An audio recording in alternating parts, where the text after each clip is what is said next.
Liên quan đến căng thẳng ở Đông Âu, pháo kích ồ ạt tấn công vùng Donetsk, Ukraine cáo buộc Nga tấn công hàng loạt mục tiêu khắp miền Đông và Nam. Tổng thống Zelensky tuyên bố đòn tập kích năng lượng là hy vọng cuối cùng của Nga. Trong khi đó, vùng biên giới phía Bắc Ukraine tiếp tục căng thẳng.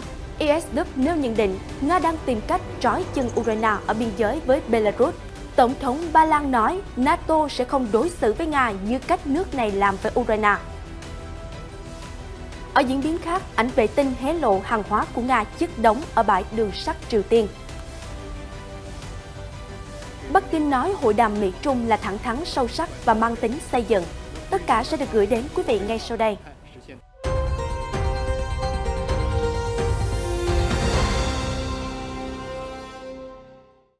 Chào mừng quý vị đến với chương trình Thời sự quốc tế, những diễn biến liên quan đến cuộc xung đột ở Đông Âu cùng nhiều tin tức đáng chú ý khác sẽ được gửi đến quý vị ngay sau đây.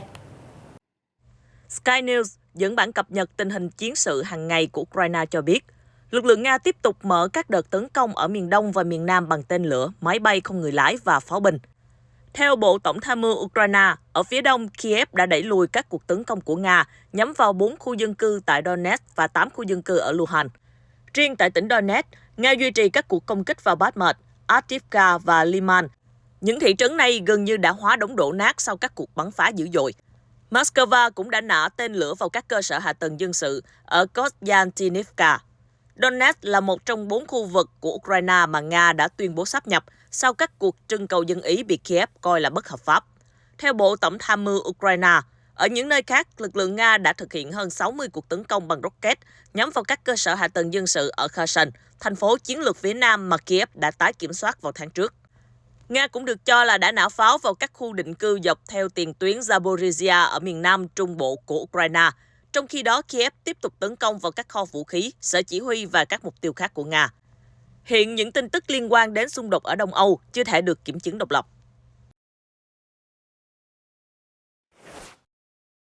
Trong khi đó, hãng thông tấn nhà nước Nga RIA Novosti ngày 12 tháng 12 công bố đoạn phim quay bằng máy bay không người lái cho thấy các cuộc không kích của Nga nhằm vào các mục tiêu Ukraine tại ngôi làng tiền tuyến Kamianka, cách khu vực Donetsk do Nga kiểm soát khoảng 16 km về phía Bắc. Cơ quan này cho biết quân đội Nga đã sử dụng hệ thống tên lửa đa nòng thực hiện cuộc tấn công nhằm vào các lực lượng và thiết bị của Ukraine. Vùng Donetsk của Ukraine là khu vực chứng kiến giao tranh dữ dội giữa lực lượng Nga và Ukraine kể từ khi Nga bắt đầu chiến dịch quân sự đặc biệt ở Ukraine. Hình ảnh do Reuters đăng tải cho thấy lính cứu hỏa đang dập tắt đám cháy ở chợ Mayak ở Donetsk vào hôm 12 tháng 12 sau khi trúng đạn pháo vào đêm trước đó. Theo giới chức Cộng hòa Nhân dân Donetsk tự xưng do Nga bổ nhiệm, khu chợ đã bị tấn công bởi hệ thống tên lửa đa nòng của Ukraine, cùng lúc lính cứu hỏa vẫn đang làm nỗ lực dập tắt các đám cháy. Địa điểm này vẫn liên tục bị pháo kích, hiện chưa có ghi nhận thương vong trong vụ việc. Tỉnh Donetsk nằm dưới sự kiểm soát của lực lượng ly khai do Nga hậu thuẫn kể từ năm 2014.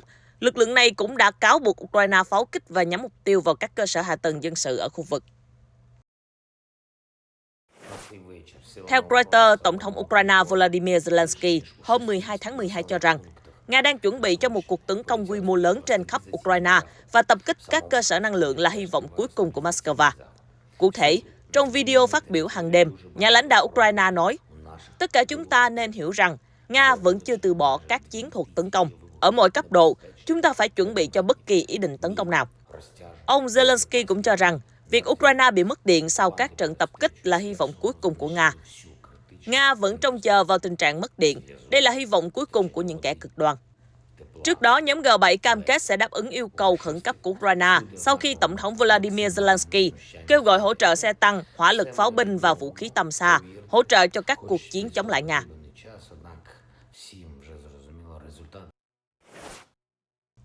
Mặt khác, Sputnik News dẫn lời Bộ trưởng Quốc phòng Nga cho biết, hơn 2.800 lính đánh thuê nước ngoài đã thiệt mạng khi chiến đấu ở Ukraine, trong bối cảnh cuộc xung đột tại Ukraine diễn ra trong điều kiện khác với các cuộc xung đột của NATO mà lực lượng này từng tham gia, nơi có ưu thế vượt trội về không quân và pháo binh.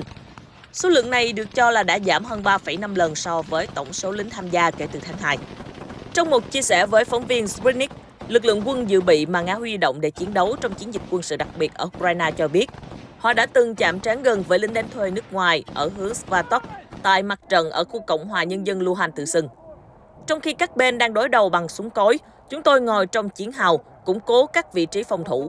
Sau đó chúng tôi được yêu cầu rút lui về bãi đáp để không bị trúng đạn, một binh lính Nga cho hay. Một người lính khác cho biết đã nghe thấy tiếng la hét của đối phương với giọng Slavic.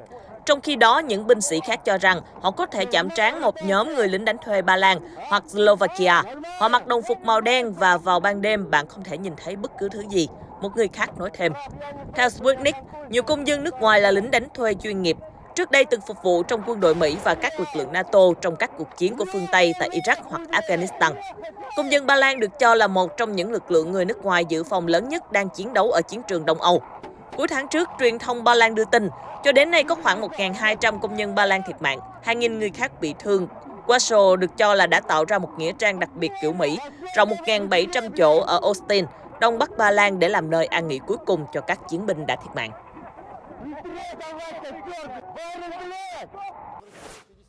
Hãng tin Sputnik News dẫn lời quan chức nhân quyền hàng đầu khu vực Luhansk, bà Victoria Serikova hôm 12 tháng 12 cho biết, hơn 150 tù nhân chiến tranh từ Cộng hòa Nhân dân Luhansk LPR tự xưng đã được thả tự do khỏi nhà tù Ukraine kể từ tháng trước.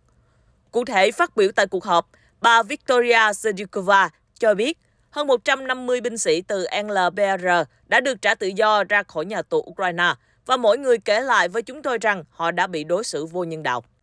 Trong 3 tuần qua, giữa Nga và Ukraine đã thực hiện một số cuộc trao đổi tù nhân và cuộc trao đổi mới nhất diễn ra vào ngày 6 tháng 12 vừa qua với hơn 60 quân nhân được trao trả. Trước đó vào hôm 18 tháng 11, một video được cho là đã ghi lại hình ảnh Ukraine hành quyết các tù binh Nga đã được xuất hiện trên phương tiện truyền thông xã hội giữa lúc xung đột leo thang. Ngày 2 tháng 12, Ủy ban điều tra của Liên Hiệp Quốc về Ukraine cho biết Liên Hiệp Quốc đang điều tra đoạn video nói trên.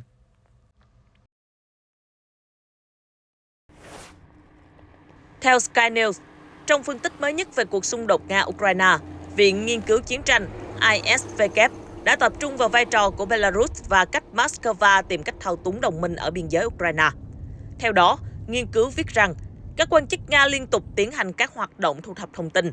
Điều này cho thấy lực lượng mặt đất của Belarus có thể tham gia cuộc xung đột với Ukraine. Nghiên cứu cũng cho rằng các lãnh đạo của Belarus, bao gồm cả tổng thống nước này, ông Alexander Lukashenko, đôi khi cũng tham gia vào các hoạt động nói trên, với mục đích được cho là để trói chân các lực lượng Ukraine tại vùng biên giới với Belarus, ngăn quân đội nước này tăng cường các hoạt động ở những khu vực khác. Bên cạnh đó, ISW chỉ ra Belarus khó có khả năng xung đột với Ukraine trong tương lai gần, bất kể diễn biến của các hoạt động thông tin này là gì. Hơn nữa, sự can thiệp của Belarus vào Ukraine hiện nay sẽ không thể làm gì hơn ngoài việc tạm thời kéo lực lượng bộ binh Ukraine ra khỏi các khu vực khác do sức mạnh chiến đấu cực kỳ hạn chế của quân đội Minsk. Ngoài ra, phân tích của ISW nhận định rằng những nỗ lực của Điện Kremlin nhằm gây sức ép buộc Belarus ủng hộ chiến dịch quân sự đặc biệt của Nga ở Ukraine là một phần trong nỗ lực lâu dài nhằm củng cố quyền kiểm soát hơn nữa đối với Belarus.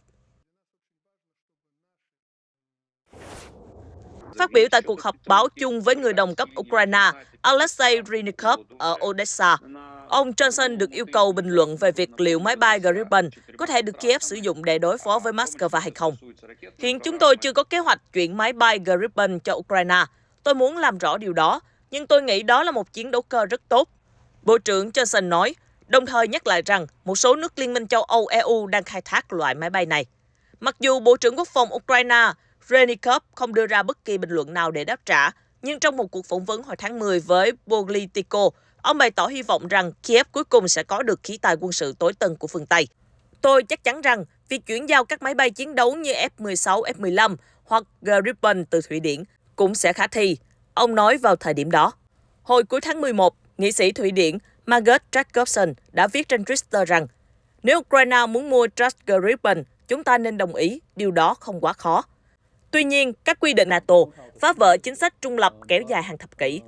Moscow từng nhiều lần cảnh báo phương Tây về việc cung cấp vũ khí cho Ukraine, cho rằng điều này sẽ chỉ làm kéo dài cuộc xung đột. Mới đây, Tổng thống Ba Lan Andrzej Duda đã đưa ra bình luận về đề xuất của người đồng cấp Pháp Emmanuel Macron liên quan đến việc đảm bảo an ninh cho Nga.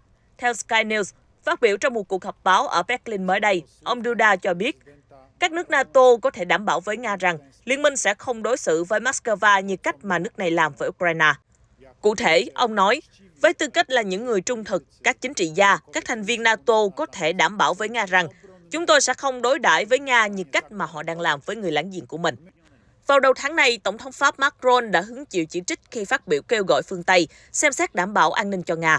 Cụ thể, ông nói, như Tổng thống Putin đã đề cập, Nga luôn sợ NATO đến ngay trước cửa nhà và triển khai vũ khí đe dọa nước này. Đây là một trong những nút thắt chính mà chúng ta phải giải quyết để hướng đến hòa bình. Muốn như vậy, chúng ta cần vạch ra những gì mà liên minh có thể sẵn sàng thực hiện, cách bảo vệ các đồng minh và quốc gia thành viên, cũng như đưa ra các đảm bảo cho Nga trước khi nước này trở lại bàn đàm phán. Những người theo dõi Tổng thống Vladimir Putin lâu năm sẽ quen thuộc với hoạt động mang tính truyền thống của ông, đó là tổ chức các cuộc họp báo cuối năm với bài phát biểu kéo dài hàng giờ liền. Tuy nhiên năm nay, sự kiện này đã bị hủy bỏ. Theo hãng thông tấn TASS, phát ngôn viên Điện Kremlin Dmitry Peskov đã xác nhận thông tin trên. Cụ thể, ông Peskov nói, liên quan đến cuộc họp báo thường niên, vâng, sẽ không có cuộc họp báo nào diễn ra trước thềm năm mới. Tuy nhiên, chúng tôi hy vọng Tổng thống vẫn sẽ tìm cơ hội khác để trao đổi với các phóng viên như cách mà ông vẫn thường xuyên thực hiện, kể cả trong các chuyến công du nước ngoài của mình. Mặt khác, vị phát ngôn viên cũng không đề cập quá nhiều về bài phát biểu của Tổng thống Putin trước Quốc hội Liên bang. Chúng tôi sẽ thông báo cho mọi người trong thời gian thích hợp, ông Peskov nói. Các hình ảnh vệ tinh do một tổ chức tư vấn có trụ sở tại Mỹ chia sẻ với Reuters cho thấy hàng hóa từ Nga chất đống tại bãi đường sắt của Triều Tiên. 38 North chỉ ra, khu vực xử lý hàng hóa ở Tumangan đã được mở rộng. Đây có thể là dấu hiệu cho thấy Triều Tiên chuẩn bị đón lượng hàng hóa Nga nhiều hơn so với gián đoạn xảy ra dịch COVID-19. Nước này dường như đã sẵn sàng trở thành đối tác quan trọng hơn của Moscow trong tương lai. Vào đầu tháng 11, Nga-Triều Tiên đã khởi động lại loạt hoạt động vận chuyển bằng tàu hỏa, lần đầu tiên từ năm 2020, bằng chuyến tàu chở 30 con ngựa xám thuần chủng. Theo truyền thông Nga, thuốc men được vận chuyển sau đó. Vài ngày sau, 38 North cho biết, một đoàn tàu tiếp tục chạy qua biên giới Nga-Triều. Giữa lúc đó, nhiều báo cáo về khả năng Bình Nhưỡng bán vũ khí cho Moscow và hai nước này xúc tiến nối lại giao thương. Được biết, cầu hữu nghị Tumangan dài 800 mét là cây cầu duy nhất nối đất liền hai nước. Nhà ga ở Tumangan được xây dựng vào năm 2021, cùng thời điểm Triều Tiên chuyển đổi sân bay Yeosu thành một trạm kiểm dịch lớn đối với hàng hóa từ Trung Quốc. Phải hứng chịu các lệnh trừng phạt quốc tế do phát triển các chương trình vũ khí hạt nhân và tên lửa. Triều Tiên gần như hoàn toàn phụ thuộc vào các nước láng giềng. Cho đến nay, Trung Quốc vẫn là đối tác kinh tế lớn nhất của nước này. 38 North lưu ý, Tumangan không có trạm kiểm dịch lớn. Điểm này cho thấy cửa khẩu biên giới Nga khó có thể tiếp nhận nhiều hàng hóa như phía Trung Quốc. Tuy nhiên, đó cũng là dấu hiệu Bình Nhưỡng đã dần mở cửa với thế giới khi tình hình COVID-19 giảm bớt. Trong thời kỳ đại dịch, Triều Tiên đã áp đặt một trong những lệnh phong tỏa biên giới nghiêm ngặt nhất thế giới. Gần đây, nước này mới nối lại hoạt động giao thương bằng đường bộ. Liên quan đến mối quan hệ Mỹ-Trung, hãng tin Reuters dẫn lời phát ngôn viên Bộ Ngoại giao Trung Quốc Uông Vân Bân cho biết, cuộc đàm phán mới nhất giữa Mỹ và Trung Quốc là thẳng thắn, sâu sắc và mang tính xây dựng, đồng thời nhất trí tiếp tục duy trì liên lạc. Phát biểu tại cuộc họp báo thường kỳ của Bộ Ngoại giao Trung Quốc, ông Uông đã thông báo tóm tắt về cuộc hội đàm vừa qua. Theo đó, trong hai ngày 11 và 12 tháng 12, Thứ trưởng Ngoại giao Trung Quốc Tạ Phong đã hội đàm với trợ lý Ngoại trưởng phụ trách Đông Á và Thái Bình Dương, Daniel Chai-Kratenbaring, và giám đốc cấp cao phụ trách Trung Quốc của Hội đồng An ninh Quốc gia Mỹ, Clara Rosenberger, tại thành phố Lan Phương, tỉnh Hà Bắc. Bên cạnh đó, ông Uông nhấn mạnh, hai bên đã trao đổi sâu rộng về việc thực hiện nhất trí chung giữa nguyên thủ hai nước Trung Mỹ đạt được tại Bali, Indonesia bên lề hội nghị thượng đỉnh nhóm G20, thúc đẩy tham vấn về các nguyên tắc chỉ đạo quan hệ hai nước, xử lý thỏa đáng các vấn đề quan trọng và nhạy cảm trong quan hệ song phương như vấn đề Đài Loan, tăng cường trao đổi các cấp và triển khai hợp tác trên các lĩnh vực, cũng như các vấn đề quốc tế và khu vực cùng quan tâm. Theo Reuters, nhiệt độ giảm mạnh vào mùa đông đã khiến cho dòng thác Hồ Khẩu nổi tiếng nằm trên sông Hoàng Hà ở tỉnh Thiểm Tây phía Tây Bắc Trung Quốc bắt đầu xuất hiện những khối băng nổi tạo nên một khung cảnh mùa đông đẹp mê hồn. Những tảng băng trắng bồng bềnh trên dòng sông êm đềm như những chùm hoa khoe sắc khiến cho dòng sông trông như một con rồng băng đang uốn lượn. Mặt trời mùa đông chiếu vào màn sương tạo thành cầu vồng tuyệt đẹp vắt ngang qua các dòng thác Hồ Khẩu, tạo nên một cảnh tượng say đắm lòng người.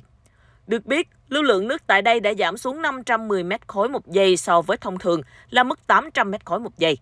Nằm trong một hẻm núi hẹp, dựng đứng ở giao lộ của hai tỉnh Sơn Tây và Thiểm Tây, thác Hồ Khẩu là một điểm thu hút khách du lịch nổi tiếng, được biết đến với tốc độ nước chảy xiết tạo ra âm thanh như sấm. Đây cũng là thác nước màu vàng duy nhất trên thế giới và là thác nước lớn thứ hai ở Trung Quốc. Tin tức vừa rồi cũng đã khép lại chương trình ngày hôm nay. Cảm ơn quý vị đã quan tâm theo dõi. Xin chào và hẹn gặp lại trong những chương trình lần sau.